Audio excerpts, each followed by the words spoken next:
Oke, mari kita mulai dengan sebuah eksperimen pikiran.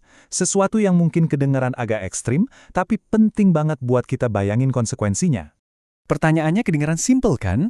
Tapi jawabannya, wah, rumit banget. Jadi apa sih yang sebetulnya bakal terjadi kalau semua hamparan hijau yang jadi salah satu penopang ekosistem terbesar di dunia ini benar-benar hilang dari peta?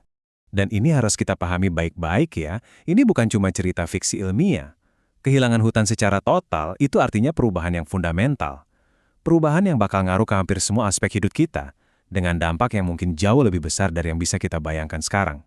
Oke, sebelum kita ngomongin soal kehancurannya, kita harus paham dulu dong, apa sih yang sebenarnya dipertaruhkan? Seberapa berharganya sih hutan-hutan kita ini?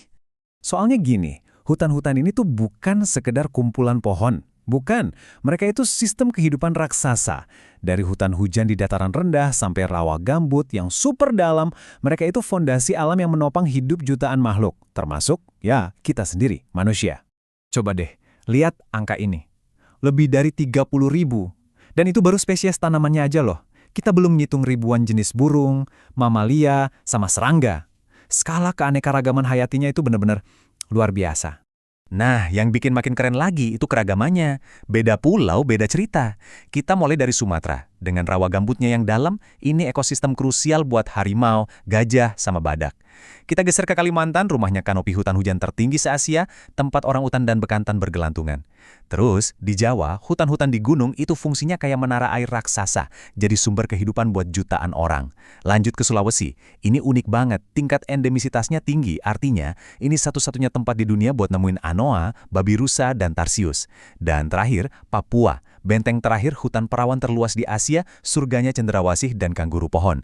Jadi ini bukan sekedar hutan, ini tuh sebuah mozaik kehidupan. Nah, sekarang kita coba lihat, kekuatan apa aja sih yang mendorong hilangnya fondasi ini? Soalnya deforestasi itu bukan proses yang terjadi gitu aja. Ini hasil dari sebuah sistem ekonomi yang jujur aja kompleks banget. Ada 5 kekuatan ekonomi besar yang jadi pendorongnya, dan penting buat kita bedah satu persatu. Pertama, industri kayu. Permintaannya tinggi banget buat kayu-kayu berharga kayak meranti dan ulin. Kedua, ekspansi perkebunan kelapa sawit dalam skala raksasa, yang seringkali artinya babat habis lahan. Ketiga, operasi tambang. Mau itu batu bara, nikel, atau emas, secara definisi, ya hutannya harus dibersihkan total. Keempat, industri pop dan kertas, yang mengubah hutan alami yang kaya raya jadi perkebunan monokultur, yang isinya cuma 1-2 jenis pohon aja. Dan kelima, pembangunan infrastruktur. Jalan baru, bendungan baru, itu seolah-olah membuka pintu ke area hutan yang tadinya nggak tersentuh. Ujung-ujungnya, semua ini nyambung ke permintaan pasar, baik domestik maupun global. Jadi, kalau mesin-mesin penghancur ini terus jalan tanpa kendali dan hutan kita beneran lenyap, apa yang terjadi? Nah, disinilah efek dominonya mulai terasa. Dampaknya berantai dan parahnya nggak bisa dibalikin lagi. Tapi sebelum lanjut, ada satu poin krusial yang harus kita sepakati dulu. Gantiin hutan alami dengan hutan tanaman industri itu sama sekali nggak sama. Sebuah ekosistem yang butuh jutaan tahun untuk terbentuk, dengan segala kerumitan dan fungsinya, nggak akan pernah bisa digantikan oleh tanaman monokultur yang tujuannya cuma komersial. Beda kelas. Dampak pertama yang paling cepat terasa, sistem air kita bakal ambruk. Hutan kan fungsinya kayak spons raksasa, ya. Dia nyerap, nyimpen, terus ngelepasin air pelan-pelan. Kalau sponsnya hilang, ya udah, pas musim hujan banjir bandang, pas musim kemarau, kekeringan ekstrim. Sesimpel itu. Berikutnya, iklim.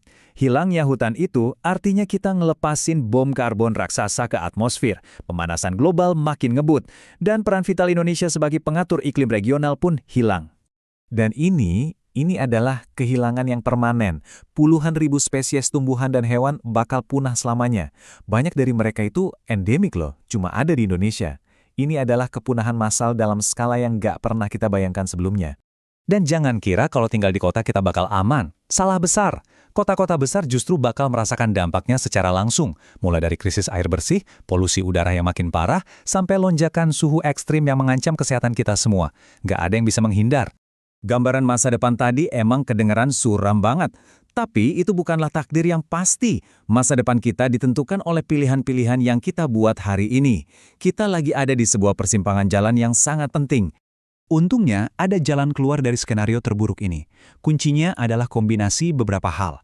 upaya konservasi yang efektif, penegakan hukum yang tegas tanpa pandang bulu, reformasi tata kelola lahan yang adil, dan juga memberdayakan masyarakat adat yang udah terbukti jadi penjaga hutan terbaik.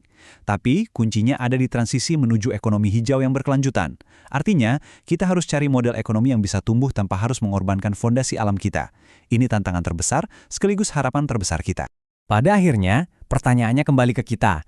Apakah kita mau terus berjalan di jalur yang sekarang dan menanggung semua konsekuensinya, atau kita mau memilih untuk melindungi fondasi kehidupan yang telah menjaga kita selama ribuan tahun? Kalimat ini merangkum semuanya dengan sempurna. Setiap hektar hutan yang kita selamatkan adalah investasi untuk masa depan bangsa dan dunia. Karena pada akhirnya yang dipertaruhkan bukanlah sekedar pohon, melainkan masa depan kita bersama.